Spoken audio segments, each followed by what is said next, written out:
Wassalatu wassalamu ala asyrafil anbiya wal mursalin sayyidina wa maulana Muhammadin wa ala alihi wa sahbihi ajma'in. Subhanaka la ilma lana illa ma 'allamtana innaka antal alimul hakim. Rabbi shrah li sadri wa yassir li amri wahlul 'uqdatam min lisani yafqahu qawli, amma ba'du. Sebelumnya yuk baca niat belajar biar ilmunya manfaat. Bismillahirrahmanirrahim. Nawaitu ta'allum wa ta'lim wal naf'a wal intifa' wal mudhakara wat tadhkir wal ifadah wal istifadah wal hitha 'ala at-tamassuk bi kitabillah wa sunnati rasulillah sallallahu alaihi wa alihi wa sallam wa du'a ila al-huda wa dilalata 'ala al-khair ibtigha'a mardatih wa qurbih wa thawabih wa husnil khatimah ma'al lutfi wal afiyah wa salahil aqibah birahmatika ya arhamar rahimin. Ila hadratin Nabi Muhammad sallallahu alaihi wasallam wa alihi washabihi wa azwajihi wa dzurriyyatihi wa ahli baitihi wasallim wa jamil anbiya wal mursalin wa ulil kauni ajma'in wa nususana sayyidil majid Allahumma min bisafikil muqaddam Muhammad bin Ali Balawi sayyidil hamidullah bin Abu Bakar al-Aidarus fakhrul wujud Syabakar bin Salim wa usulim mufrim tamar sahib ratib Abdullah bin al-Haddad Ahmad bin Zain al-Habsyi wa Ali bin Muhammad al-Habsyi wa jami'i sadatina ali abi alawi ajma'in ila arwah Imam al-Ghazali Muhammad bin Muhammad al-Ghazali wa ila arwah arba'atil a'immatil mujtahidin muqallidin fi din ulama amilin fi muhaddisin wal Qur'an fasirin sadati sufiyatil muhaqqiqin ajma'in anallahu yaghfir lahum wa yarhamuhum wa ya'li darajatin fil jannah yanfa'una barakatihim wa asrarihim wa anwarihim wa ulumihim wa nafahatihim fid din wa dunya wal akhirah. Al-Fatihah.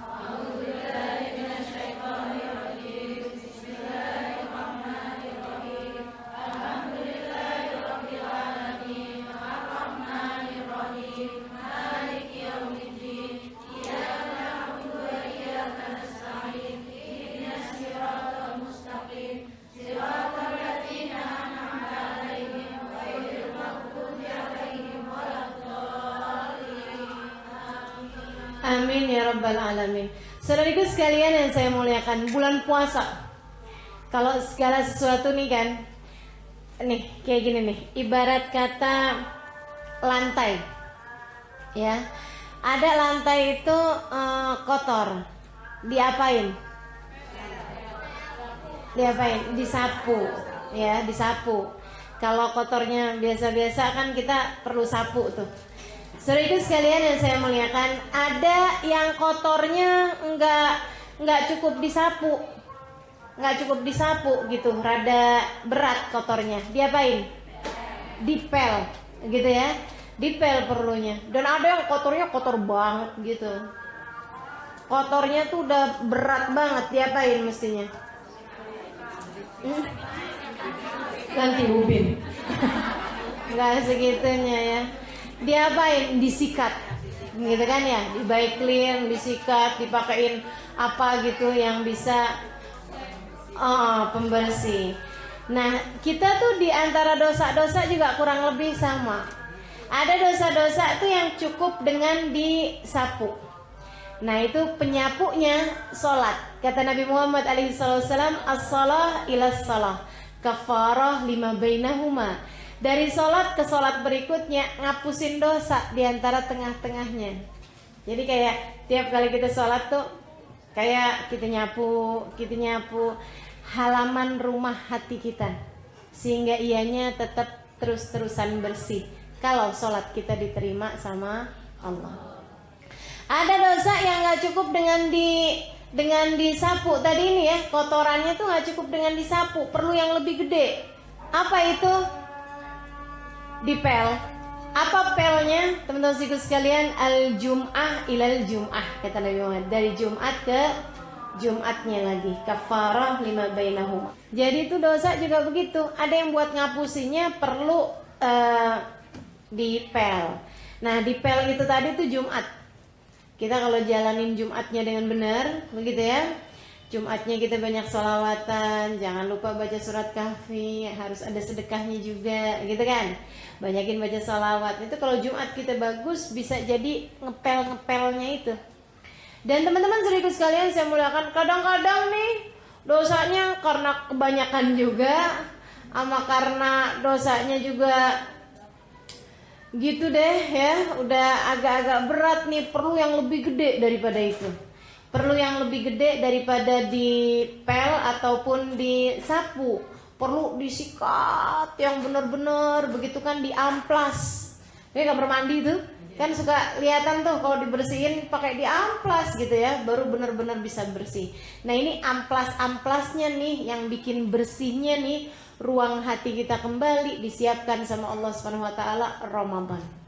Ramadan ila Ramadan kafarah lima bainahuma majtunibatil kabair. Kata Nabi Muhammad alaihi salam, Ramadan ketemu Ramadan berikutnya terhapuskan dosa di antara tengah-tengahnya selagi seseorang meninggalkan dosa-dosa besar. Kehapusan dengan datangnya Ramadan 11 bulan yang sebelumnya. Bahkan teman-teman saudaraku sekalian yang saya muliakan, kadang-kadang dari bagusnya Ramadannya orang enggak terima dosa 11 bulan yang bisa dibersihkan, bahkan ada yang 2, 3, 4, 5, 6 tahun bisa kehapusan.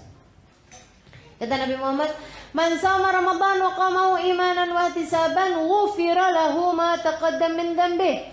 Siapa yang puasa Ramadannya benar, beriman dan ihtisab, mengharapkan pahala hanya dari Allah Subhanahu wa taala, juga tarawehnya bukan hanya puasanya tapi juga ditambah dengan ibadah malamnya, maka itu semua yang dia lakukan dari puasa dan ibadah malamnya ngapusin dosa-dosa yang telah berlalu dalam hidupnya. Berapa banyak? Ada yang 3 tahun, ada yang 4 tahun, ada yang 5 tahun, ada yang 6 tahun, 7 tahun, bahkan 10 tahun.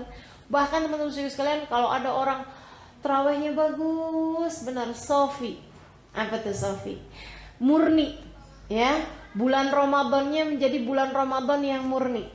Bulan Ramadan yang bagus, benar, bisa dipertanggungjawabkan menit per menitnya. Indah selama bulan Ramadannya. Saudara sekalian yang saya muliakan, ada yang katanya Nabi Muhammad alaihissalam, kharaja min dzunubihi kayaum waladathu ummuh. Dia akan keluar dari bulan Ramadan kehapusan semua dosa-dosanya dari balik sampai saat itu. Menjadi seperti bayi yang baru dilahirkan dari rahim ibunya. Allah bikin begitu keluar dari bulan Ramadan, nggak ada lagi dosa-dosanya yang tersisa. Cakep bener. Ini kita kepengen nih punya Ramadan yang kayak begitu, bener gak? Pengen punya Ramadan yang bisa buat ngapusin dosa, kalau bisa di seumur hidup kita itu, gitu kan? Ngapusin dosa di waktu tahun-tahun yang silam ini. Nah ini gimana nih caranya nih? Punya Ramadan yang sofi kayak begini nih, punya Ramadan yang bagus kayak begini nih, gimana caranya nih? Teman-teman sekalian, ada yang harus kita benahi dari Ramadan kita. Yang pertama, puasanya. Jangan gampang batalin puasa tanpa ada alasan yang dibenarkan secara syariat. Nah, ini sih insya Allah semuanya udah paham ya. Udah paham ya. Jangan jadi sangat-sangat jahil dan sangat-sangat awam yang sampai puasa Ramadannya, rahimahullah, puasa Ramadannya mudah untuk dibatalkan untuk hal-hal yang gak terlalu darurat gitu. Saya sakit nih, batal gitu. Emang sakit apa? Panuan. Gatel-gatel. Nah itu gak cukup gitu. Jadi haruslah kalau memang sakit yang dibenarkan secara syariat, yang udah mau mati kayak begitu ya. Teman-teman saya sekalian tuh, para sahabat Nabi Muhammad alaihissalam, ada yang waktu perang dia tetap berpuasa. Waktu selesai perang itu dia ditemukan tergeletak begitu aja di tanah, ternyata masih hidup dalam keadaan kehausan. Akhirnya kemudian orang kan hatil mak gitu, ambilin air nih, orang kesian nih, disodoin air, udah nggak bisa ngapa-ngapain di tanah, nutup mulutnya rapat-rapat. Dia bilang, kamu kehausan kayak begitu, kamu harus tetap bertahan hidup, ayo cepetan minum. Nutup benar-benar. Tanyain, emang kamu kenapa? Ini shaim, saya sedang berpuasa. nggak mau batalin puasanya, bahkan dalam kondisi darah mengalir cukup banyak, luka-luka di tubuhnya, dalam kondisi perang pula, hanya karena saya sedang berpuasa. Sedikit sekalian saya muliakan. Nah kita nih kalau di Indonesia nih, Jakarta itu ya, puasa tuh nggak terlalu berat buat kita sebenarnya. Sedikit sekalian di beberapa negara kalau lagi pas lagi musim panas itu ada kok. Dia bilang, Ustazah saya dari Belanda, saya sebenarnya tinggal di Belanda, cuma kalau bulan Ramadan saya pulang ke Jakarta gitu kan, karena memang mau silaturahmi dengan keluarga juga, sama karena saya nggak sanggup Ustazah puasa di Belanda. Dia bilang kenapa? Ini lagi musim panas, jadi kalau puasa di Belanda di musim-musim panas seperti ini 20 jam puasanya. Kalau kita puasa itu kan hanya sekitar 14 jam. Dari mulai subuh sampai ke maghrib. Mereka juga dari mulai subuh sampai ke maghrib. Cuman kalau lagi musim panas, matahari terus-terusan. Mataharinya terus jam 9 malam masih terang benderang kayak begini nih. Saya kemarin yang di Australia seperti itu juga gitu. Terangnya kayak begini nih. Lihat jam 10 gitu, ya Allah, kayak nggak pantas banget. 10 malam. 10 malam masih belum maghrib, 10 malam. Kebayang nggak tuh? Jadi mereka tuh azan maghribnya ada yang jam 12 malam, azan maghrib. Azan subuhnya jam 2. Gimana tuh coba?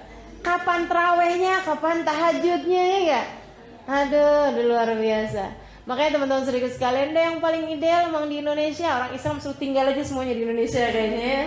Biar gampang jalanin ibadah. Nah, itu nggak boleh kita membatalkan puasa tanpa ada alasan yang dibenarkan secara syariat.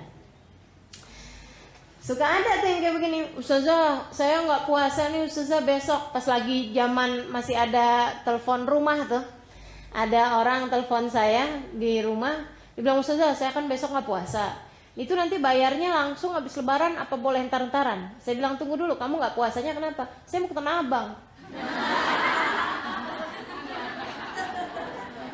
Oke, saya bilang kamu pasti dari luar kota kan? Enggak Ustazah, saya dari Pasar Minggu.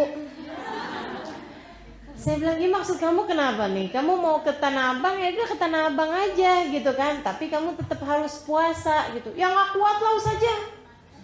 Ya kalau gitu kamu ke Tanah Abangnya malam tutup saja. Ya Allah, sampai segitu pentingnya gitu ya. Jadi saya bilang sama dia, nggak boleh kamu batalin puasa kalau tidak karena alasan yang dibenarkan secara syariat, gitu ya. Jadi teman-teman sekalian hati-hati sama puasa. Jangan gampang-gampang batalin puasa. Saya kira sih yang suka hadir-hadir ngaji, insya Allah udah paham lah ya urusan ini. Hanya dari sisi yang lain kita mesti hati-hatiin puasa kita, jangan batal pahalanya.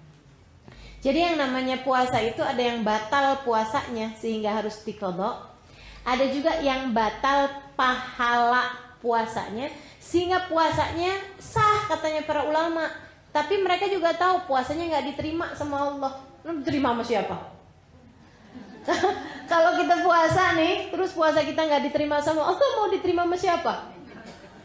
Mau diterima sama siapa? Mau kita persembahkan sama siapa puasanya? Sama Pak Lurah?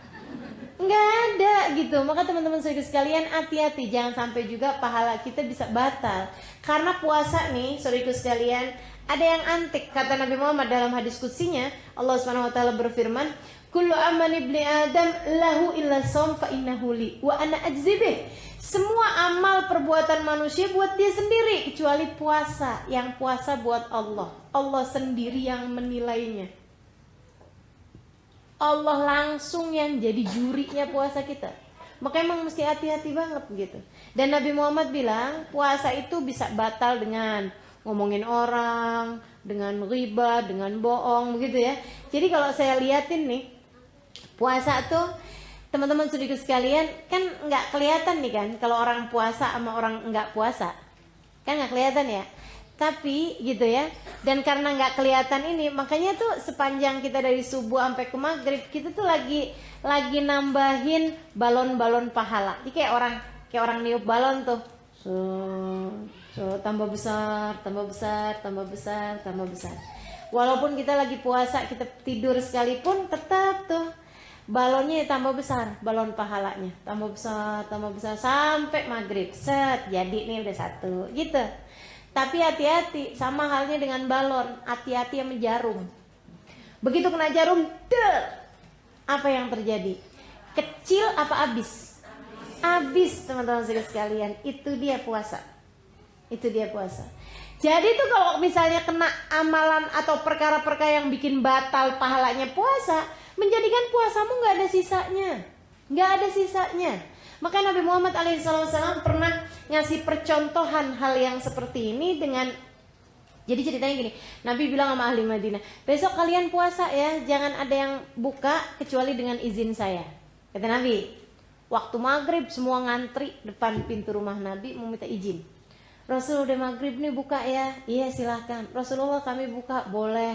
Rasul kami keluarga buka ya, iya silahkan. Rasulullah kita puasa sekarang udah boleh buka, boleh silahkan.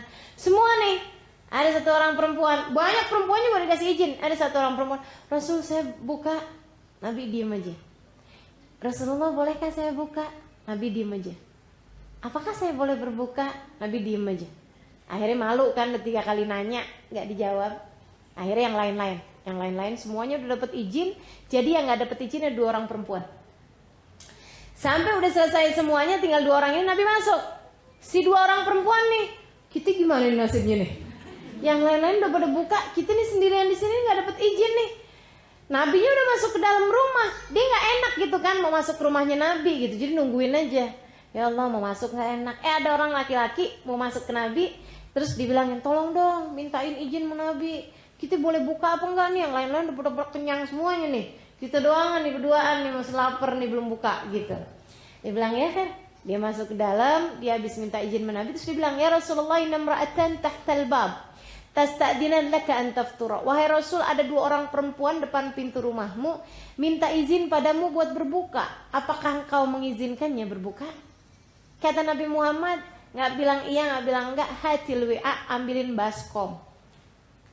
Dia ambilin baskom, nggak ngerti dia mau buat apa. Kata Nabi, murhuma antategaya fi hadzal WA, suruh 2 orang perempuan tersebut muntah di tempat ini. Minta izinnya buat ngisi perut. Disuruh sama Nabi ngeluarin isi perut. Suruh muntah sama Nabi. Dia bawa baskom sambil nggak ngerti. Dia bilang, nih katanya Nabi kalian berdua suruh muntah. Gimana sih buru-buru muntah, perut kita kosong dari pagi. Apaan yang kita muntahin, kan kita puasa. Katanya gitu. Kata dia, saya juga nggak ngerti, tapi yang saya pahami Nabi itu mayantiqu anil hawa in huwa illa wahyun yuha. Tidak mengucapkan satu ucapan kecuali wahyu dari Allah Subhanahu wa taala. Ya muntah. Yang satu nungging keluar dari mulutnya, maksudnya merunduk begini loh. Bayangin nungging gimana sih? Merunduk gini, dia muntahin gitu kan, ternyata keluar dari mulutnya kayak abis makan daging yang busuk. Lengkap dengan darah, nanah, lengkap dengan ada belatung-belatungnya gitu ya, sampai setengah tempat. Abis itu udah yang satu lagi, ayo udah kamu juga muntahin kayak gitu lagi keluarnya, ya Allah. Sampai kemudian nih, semua 2 orang ini juga ngerasa jijik sama apa yang keluar dari perut mereka gitu. Apalagi si laki-laki ini, dan karena diperintah sama Rasulullah kan, dia bawa lagi tuh baskom, ambil tangan kirinya nutupin hidung gitu. Ya Rasulullah, ini keluar beginian nih Rasul dari keduanya gitu. Nabi kemudian berkata, innahuma somata amma ahallallahu lahuma wa aftarata bima yahrumullah alaihima. Kata Nabi Muhammad tuh 2 orang perempuan ini berpuasa, nggak mau makan sesuatu yang halal buat mereka. Kita kalau lagi puasa nggak mau minum kopi, padahal kopi halal, ya kan ya? Kita kalau lagi puasa nggak mau makan bubur ayam, padahal halal. Kita kalau lagi berpuasa kita nggak mau makan kolak, padahal halal. Makanan-makanan itu halal hukumnya buat kita, tapi kita nggak mau makan, nggak mau minum. Kenapa? Karena kita lagi puasa. Tapi kata Nabi Muhammad, wa aftarata, mereka membatalkan puasanya dengan makan yang diharamkan, makan bangkai. Maksudnya gimana Rasulullah makan bangkai? Jalasat ihdahuma indal ukhra faghtabata. Yang satu ketemu sama yang lain kemudian membicarakan aib saudaranya. Ama tasma' qaulallahu ta'ala fil Qur'an? Tidakkah kamu baca firman Allah dalam Al-Qur'an? Fala yaghtab ba'dukum ba'dha. Janganlah seseorang membicarakan aib orang lain. Afala wahib an ya'kula lahma akhihi maitan fakarihtumun. Itu sama aja seperti kalian memakan bangkai daging saudara kalian sendiri. Gitu. Sebenarnya yang namanya kita kalau ngomongin orang kayak makan bangkai daging saudara kita itu cuman permisalan. Nggak kemudian katanya Allah kalau kita ngomongin orang kayak makan bangkai daging saudara kita sendiri. Saya kok sering diomongin tapi kok nggak berkurang-berkurang berat badannya. Nggak gitu juga. Atau gini, saya kok habis ngomongin orang tetap lapar juga. Enggak gitu juga ya, cuman sesekali ditampakkan buat Nabi Muhammad SAW pembelajaran buat kita sekalian umatnya, bahwa jangan sampai puasa kita terbatalkan dengan membicarakan aib orang lain. Gitu. Puasa jangan ribah. Jadi nanti kalau siang-siangan hari kita ada telepon masuk terus bilang, lo tahu nggak kabar si ini? Kan roman-romannya mau ngajak kita ngomongin orang tuh. Kita bilang ini saim. Udah deh, kita kan lagi puasa. Gituin aja. Kayaknya kesannya sok solehah gitu Ustazah. Nggak apa-apa. Mudah-mudahan jadi solehah beneran. Iya. Sayang-sayang pahala puasanya. Ramadan depan belum tentu kita bisa puasa. Teman-teman seriku sekalian, saya muliakan, yang ini dijadikan kesempatan. Jangan sampai puasa kita semuanya batal gara-gara hal-hal yang dapat membatalkannya. Jadi nggak usah gitu. Jangan ngikutin. Aku mau cerita nih sedikit, mau curhat nih, udah deh gitu. Jangan gini juga, kita mau ngomongin orang yang ntar ya pulang taraweh.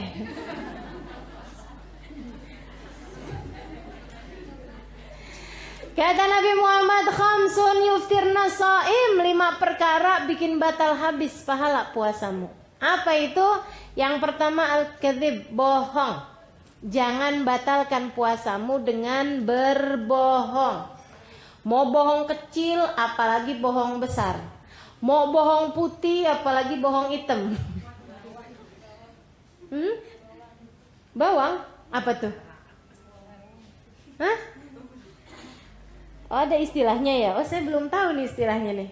Bawang namanya? Bawang merah, bawang putih? Bawang goreng? Gitu ya, jadi jangan sampai puasa kita terbatalkan dengan membicarakan aib orang lain. Dan jangan sampai puasa kita terbatalkan dengan bohong. Pertama bohong, kedua membicarakan aib orang lain. Ketiga, teman-teman saudariku sekalian yang saya muliakan, an-namimah. Apa tuh namimah? Ngadu domba, mindahin omongan satu orang ke orang yang lain biar terjadi permusuhan. Yang keempat, al-yaminul fajirah, sumpah palsu. Demi Allah, padahal nggak niat mau mengerjakannya. Hati-hati, jangan gampang-gampang sumpah. Demi Allah kok saya nggak begini. Demi Allah, padahal enggak gitu. Padahal maksudnya dia tidak sesuai dengan sumpahnya tersebut. Yang kelima, an-nadhar bi syahwah, melihat dengan syahwat. Ini para ulama mengatakan melihat dengan syahwat nih bahkan pada suami sendiri bisa batalin pahala puasa kita. Sama suami sendiri, apatah lagi sama suami orang. Jadi makanya saya sebenarnya kurang setuju ada orang ngawinin deket-deket Ramadan. Isian masih lagi tegangannya tinggi gitu. Terus harus puasa kan, kesian. Teman-teman saudaraku sekalian saya muliakan, jadi tuh jangan memandang pasangan dengan pandangan syahwat, bahkan kepada yang halal sekalipun. Teman-teman saudaraku sekalian yang saya muliakan, ada dulu orang nanya sama Imam Syafi'i, Imam, apa hukumnya kalau saya mencium istri lagi puasa, di bulan puasa? Kata Imam Syafi'i, nggak apa-apa. Boleh. Mubah? Iya, nggak apa-apa. Makasih Bang, jalan. Di majelis yang sama juga datang orang lain. Dia nanya beberapa perkara, salah satunya, bolehkah saya mencium istri di bulan Ramadan? Haram. Ini muridnya kan bengong. Ini gimana sih Imam Syafi'i? Kok jawabannya beda-beda gitu? Nggak boleh. Maksudnya makruh. Enggak, haram. Kata Imam Syafi'i gitu, haram. Jangan cium istri kamu bulan Ramadan. Habis selesai kemudian muridnya nanya, "Ghayyar tajtihadak ya Imam? Apakah engkau merubah pemikiranmu wahai Imam?" Enggak, kata Imam Syafi'i. Kenapa? Itu kami mendengarnya ada pertanyaan sama tapi jawabannya beda-beda gitu. Katanya Imam Syafi'i, "Oh, yang urusan tadi nyium istri di bulan Ramadan?" "Iya." Ya, yang pertama yang datang kan kakek-kakek.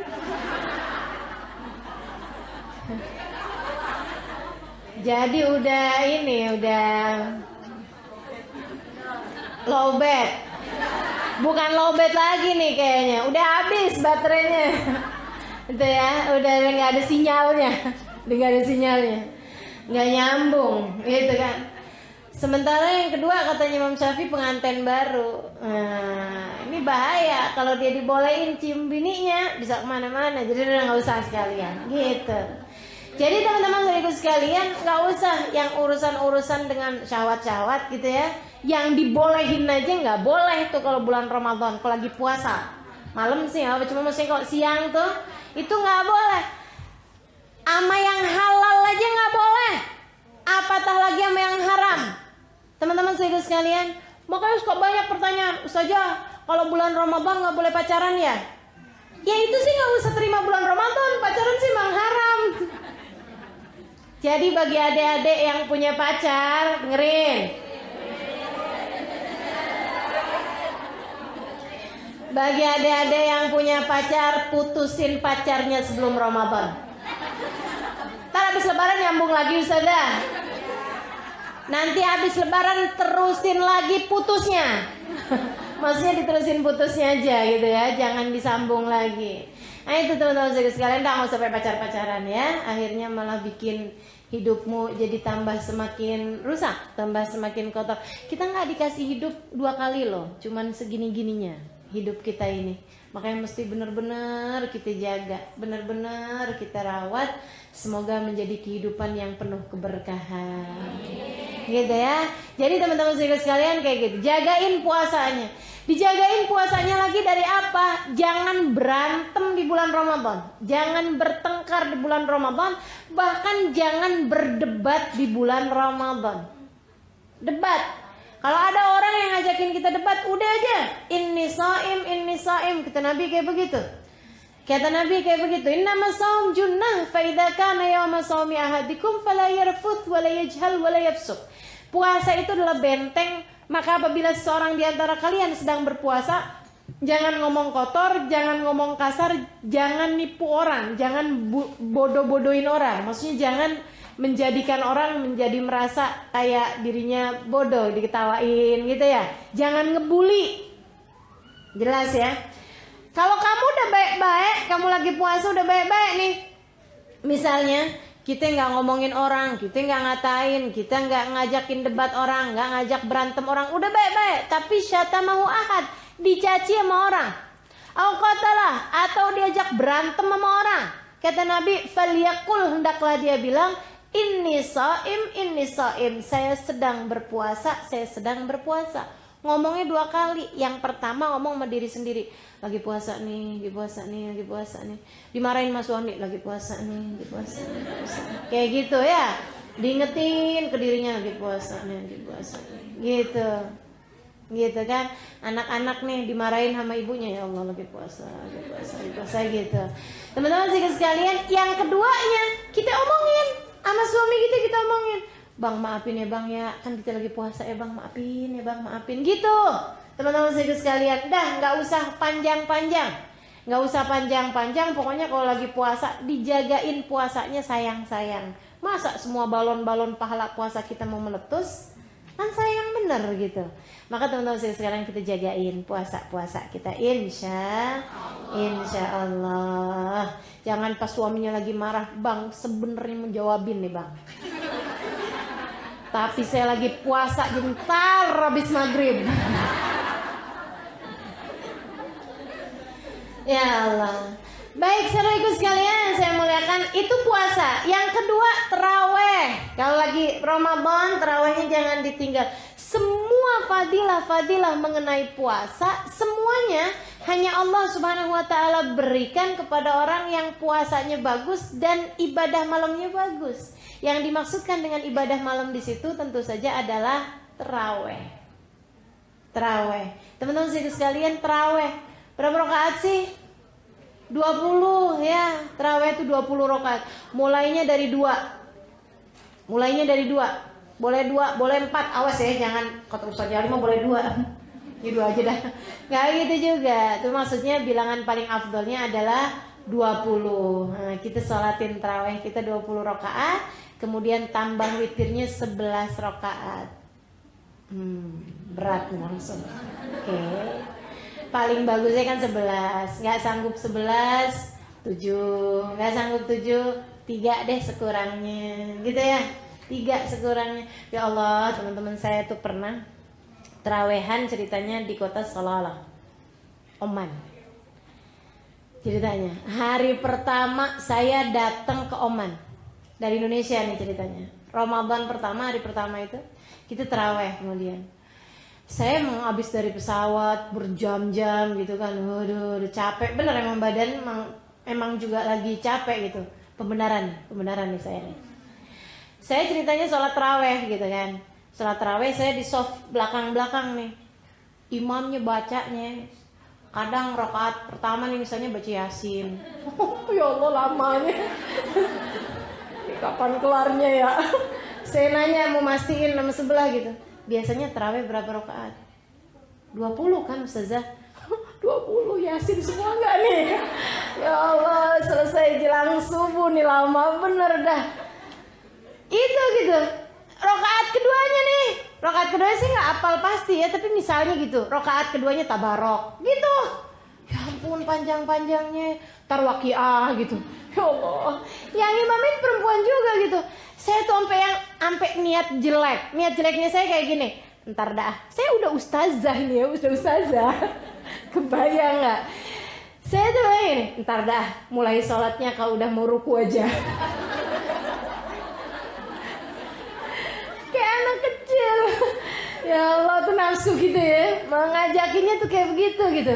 Ada saya mau ntar aja deh, capek bener saya gitu. Nah itu teman-teman saya sekalian, saya kemudian ngelihat di sudut soft paling depan Hubabah Bahiyah, umurnya hampir 100 tahun.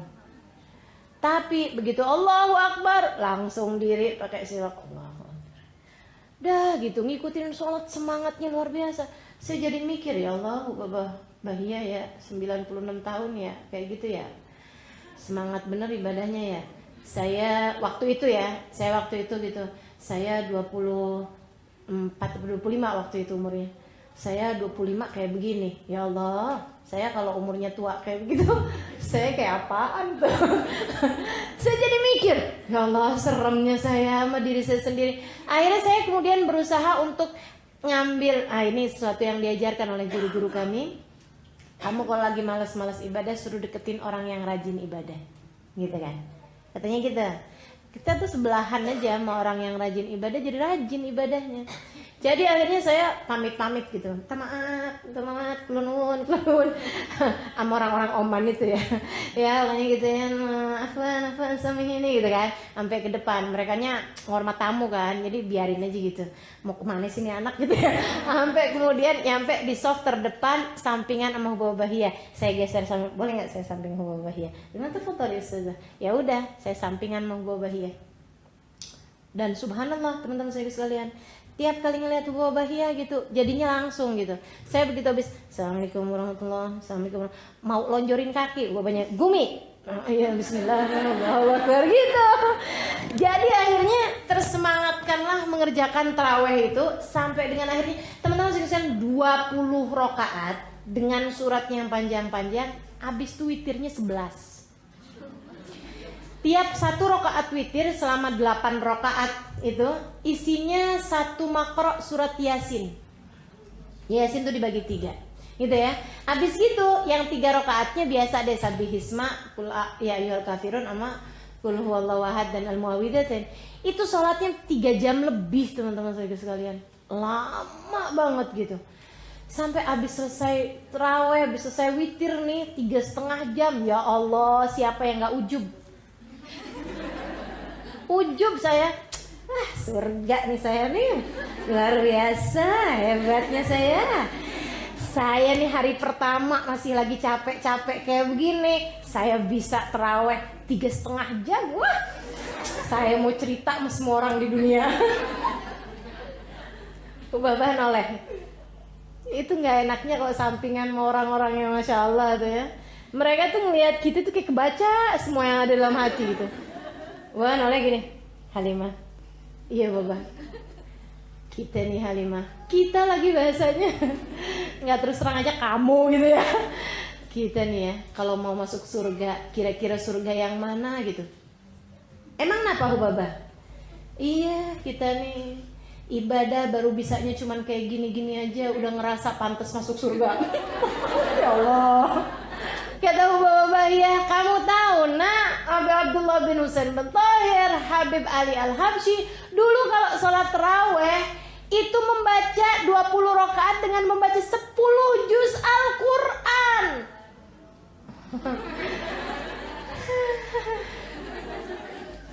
Baiklah, yang penting masuk surga, biar emperan juga gak apa-apa. Ya Allah, teman-teman sekalian, ini saya ceritakan untuk jadi pembelajaran buat kita semuanya bahwa tarawih 20 rakaat bukan ibadah besar, bukan. Apalagi yang baca suratnya surat-surat pendek kayak kita kalau tarawih itu. Nggak ada, bukan ibadah besar, bukan kemudian sampai gimana gitu ya. Duh, masuk rumah sakit. Kenapa itu? Banyak kan tarawih. Enggak ada. Standar, itu standar. Semua orang bisa ngerjainnya. Maka jangan sampai kita ninggalin. Insya Allah. Tuh tarawihnya. Teman-teman sekalian yang saya muliakan, yang ketiganya nih, bulan Ramadan adalah syahrul Ramadan alladzi unzila fihil Quran. Bulan Ramadan adalah bulan yang diturunkan di dalamnya surat Al-Quran. Firman Allah Al-Quran itu diturunkannya pada bulan Ramadan. Karenanya kemudian jangan jauh-jauh Ramadanmu dari Al-Quran. Imam Syafi'i kalau setiap Ramadan ngatamin 60 kali hataman Quran. Saya ketemu orang yang tiap hari ngatamin 1 hataman Quran. Ketemu mata saya nih ngelihat. Teman-teman saudara sekalian yang saya muliakan, dan ada banyak orang-orang. Saya temuin bukan 1, 2, 3, 4, bukan banyak orang-orang yang kalau datang bulan Ramadan mereka hatam Quran tiap 3 hari. Banyak banget teman-teman saudara sekalian. Di kota Hadramut banyak bener. Di Indonesia banyak banget. Kita aja yang bukan. Tapi banyak saudara sekalian yang saya muliakan. Yuk dah kita benerin hubungan kita sama Al-Quran. Insya Allah kita benahin lagi Quran kita di bulan Ramadan gitu ya. Jangan sampai nggak hatam. Kita mesti hatam. Kemudian kalau yang tahun kemarin udah hatam, tahun ini biar 2 deh. Yang kemarin udah 2, tahun ini biar 3 gitu ya. Oh bisa 4 gitu, biar ada kenaikan dari tahun yang kemarin. Insya Allah tiap nganggur baca Quran, tiap diem baca Quran, bisa kok gitu. Biar jadi Quran kita sebagai ahli-ahli Quran. Dan teman-teman saya sekalian, Ustazah, masalahnya nih Ustazah ya, saya nih Ustazah nggak ngantuk, tapi begitu baca Quran langsung ngantuk. Kayak ada obat tidurnya apa gimana ya Quran ini gitu. Udah semangat nih Ustazah habis pulang taraweh gitu kan, udah nyiapin gitu sisa kolak waktu buka. Udah bikin teh manis gitu ya.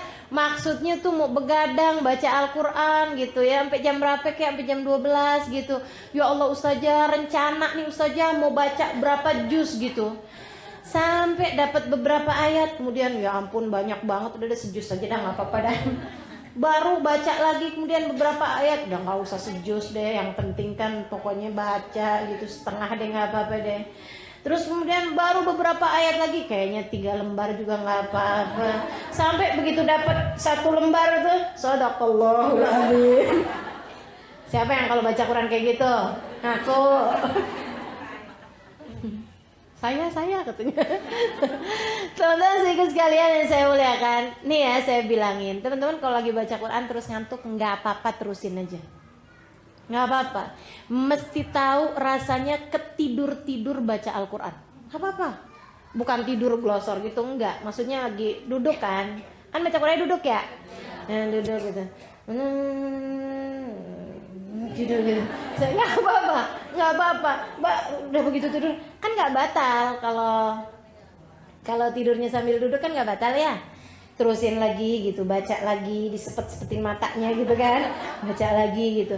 Ini yang katanya Nabi Muhammad alaihi wasallam, sayatil Quran syafi'an li ashabi. Quran nanti akan datang di padang mahsyar pemberi syafaat bagi yang membacanya.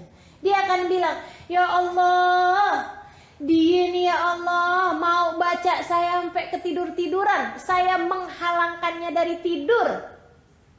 Saya bikin dia terus membaca walaupun dia udah ngantuk-ngantuk. Maka ya Allah, sebagaimana dulu saya menghalangkannya dari tidur yang sebenarnya dia kepengenin, ya Allah halangkan dia dari api nerakamu pada hari ini. Gitu. Tapi jangan kemudian tiap ngantuk mana Quran. Itu sih niat ya. Kalau lagi nggak ngantuk nggak baca Quran, giliran udah ngantuk baru baca Quran. Nggak gitu maksud saya. Tapi maksudnya kita mesti tahu juga ada waktunya, ada kalanya gitu. Udah ngantuk tetap aja baca Quran, itu nggak apa-apa, terusin aja. Gitu ya teman-teman sekalian. Itu 3. Yang keempat, salah satu hal penting di bulan Ramadan, sedekah. Sedekah teman-teman sekalian. Ya ampun, apa yang mau disedekahin? Nabi itu udah bilang. Nabi ada bilang, man aftara sha'iman, man ashba'a sha'iman. Kata Nabi Muhammad, siapa yang bikin kenyang orang puasa.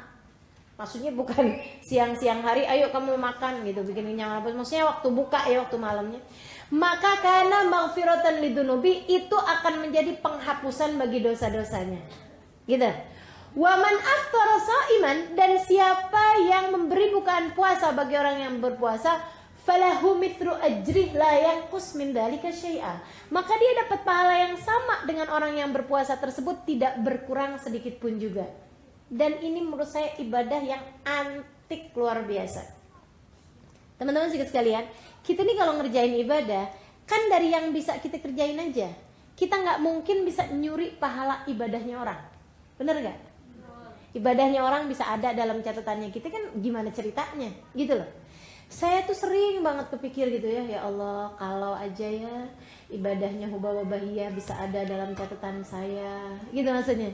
Coba gitu dikasih rasa sehari jadi Hubaba Bahia, ibadahnya dia gitu bisa gitu, saya bisa ngerjain kayak gitu. Enak kali ya, Masya Allah. Oh, palingan ibadahnya Hubaba Bahia sehari bisa jadi bekalan buat saya sebulan, 2 bulan, mungkin malah bisa setahun, mungkin malah bisa seumur hidup. Teman-teman sekalian yang saya muliakan, kan ibadah mereka kan nggak sama ibadah kita, ya nggak? Kita mah sholat, ya Allah, ya Allah, ya Allah, satu takbir kita khusyuk belum tentu, bener nggak? Nah ibadah sholatnya mereka khusyuknya luar biasa. Kita puasa belum tentu ada satu puasa yang terjaga, aman dari semua hal yang bikin batal pahalanya puasa, belum tentu. Tapi ibadah puasanya mereka bukan hanya muasain anggota badan, bahkan mereka bahkan memuasakan hati mereka dari selain Allah. Gak tertarik sama sekali dengan dunia. Bahkan di luar puasa pun udah kayak begitu, apalagi di saat puasa. Saudariku sekalian yang saya muliakan, nah ini katanya Nabi Muhammad SAW, kamu kalau ngasih bukaan puasa kepada seseorang, pahala puasa dia langsung pindah, langsung disalin copy paste sama malaikat, gitu ya. Copy paste tuh, malaikat langsung gitu, oh pahala puasa kamu berapa gitu, set gitu, langsung tuh ada juga dalam catatan amal ibadah kita. Enak nggak tuh? Jadi kalau kita ngasih bukaan puasa kepada ulama, ngasih bukaan puasa kepada hafiz Quran, ngasih bukaan puasa kepada santri-santri di pondok-pondok pesantren, pahala puasa mereka langsung ada dalam catatan amal ibadah kita. Saudaraku sekalian yang saya muliakan, Ustazah nyari ulamanya gimana Ustazah? Kan gak banyak juga, ya enggak? Masa gitu perlu pergi ke Hadramaut buat ngasih sirup marjan? Mau kan rasanya gimana gitu ya. Teman-teman sekalian saya muliakan, bukan hanya ulama yang pahala puasanya besar menurut saya, tapi salah satunya juga orang-orang yang sambil puasa sambil kerja keras. Iya, ada yang sambil puasa sambil tetap nyangkul, sambil tetap buruh kuli bangunan, sambil tetap nukang, iya kan? Apalagi supir beca, oh bukan supir beca ya, apa sih namanya, tukang beca. Nggak pernah dengar ya supir beca, saya juga aneh nyebutnya tukang beca. tukang beca gitu kan. Nah itu orang-orang yang seperti itu sambilan puasa, ya Allah teman-teman sekalian, saya nggak bisa bayangin sambil ngangkut barang-barang berat kayak begitu kayak apa puasanya, sambil genjot beca gitu kayak apa hausnya.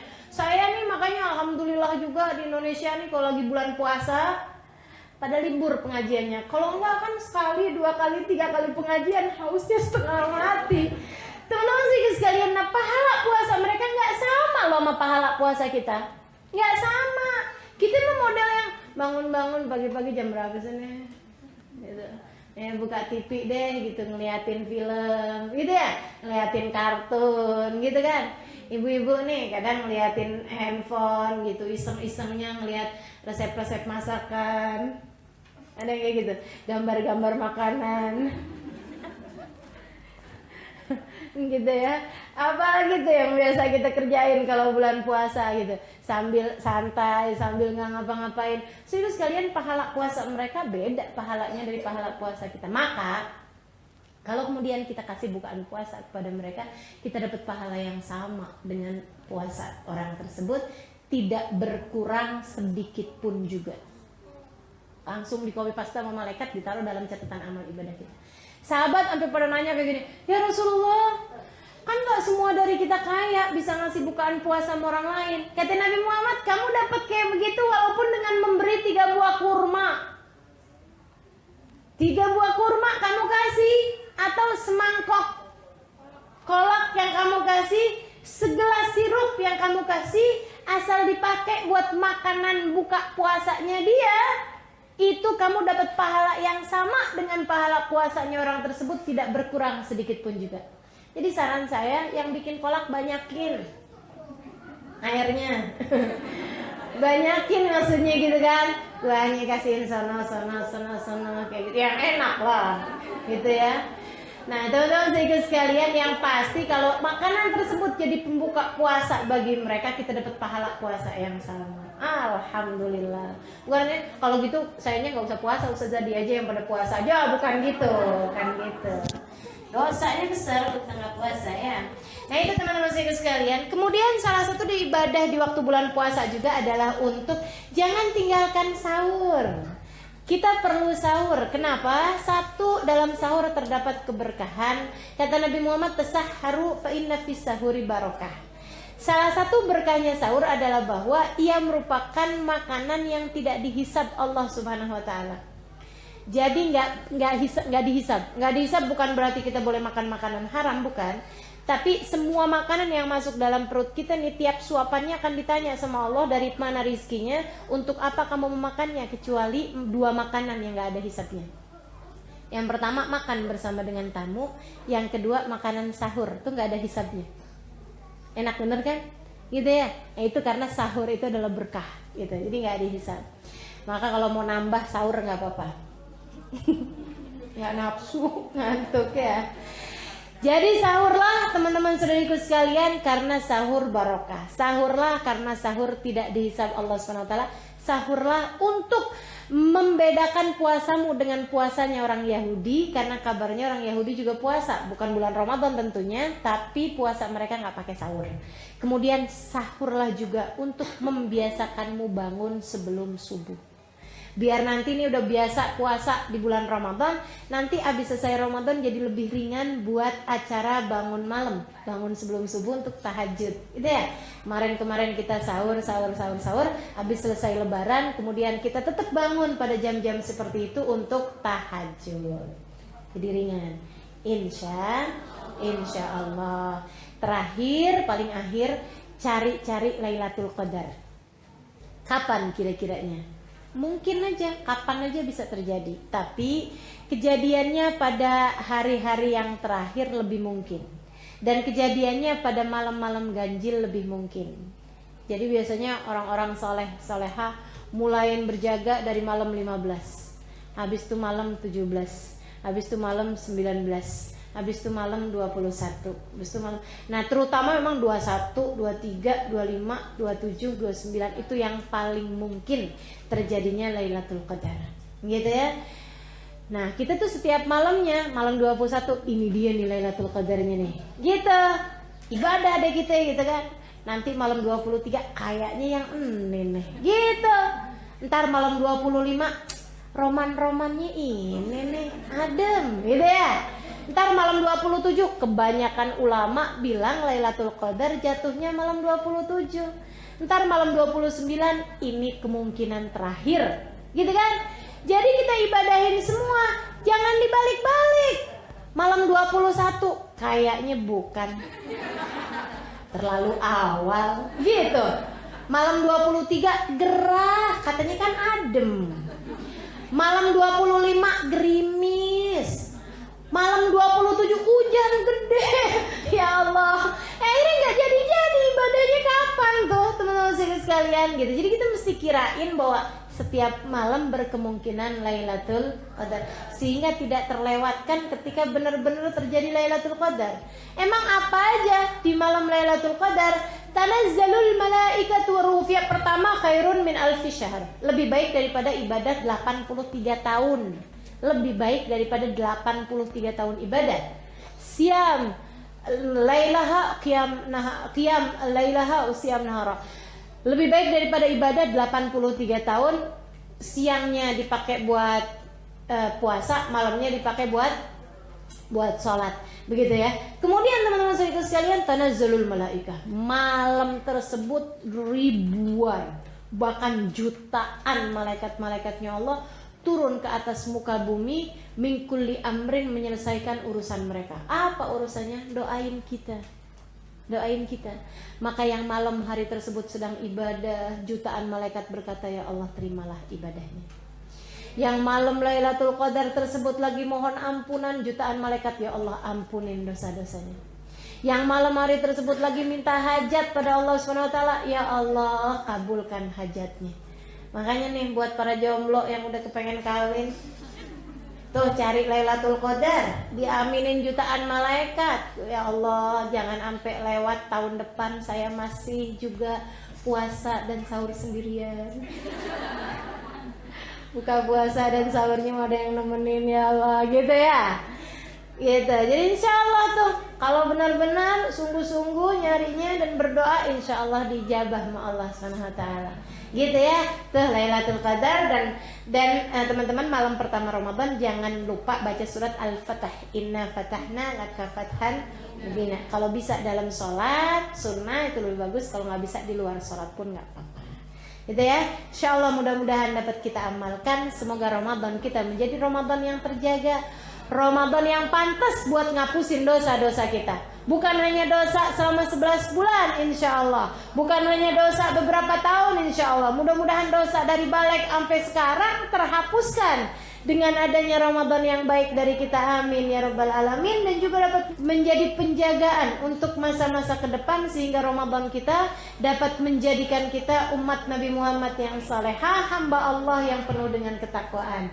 Taqabbalallahu minna wa minkum taqabbal ya karim. Kita akhiri majelis kita dengan membaca doa akhir majelis bersama-sama. Ya Rabbana tarafna bi annana tarafna wa annana asrafna ala asrafna fardhu alaina taubat tafsir bi kulli awbat wastur lana awrati wa aminir rawati wa ufir li walidina Rabbi wa mauludina wal ahli wal ikhwani wa sairil khilani wa kulli dhi mahabba au jiratin au soba wal muslimina ajma. Amin ya Rabbi isma fadlan wa judan manna la biktisabin minna bil mustafa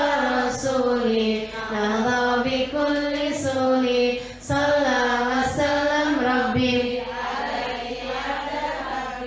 wa alihi wa sahbihi dada tashi subi walhamdulil ilahi fil bad'i wa tanahi walhamdulillah. Bismillahirrahmanirrahim. وبحمدك أشهد أن لا إله إلا أنت أستغفرك وأتوب إليك سبحانك اللهم وبحمدك أشهد أن لا إله إلا أنت أستغفرك وأتوب إليك سبحانك اللهم وبحمدك أشهد أن لا إله إلا أنت أستغفرك وأتوب إليك فاتحة بالقبول وتوفيق كل سنة ومرسل والشام ظاهرا وباطنا فاتنا الله ينور قلوبنا وقلبنا من الهدى والتقى والعفاف والغنى والرضا واليقين يفتح علينا فتوى العارفين ويختم لنا بالحسنى راض أن في خير وعافية وإلى حضرة النبي محمد صلى الله عليه وعلى آله وصحبه وسلم الفاتحة.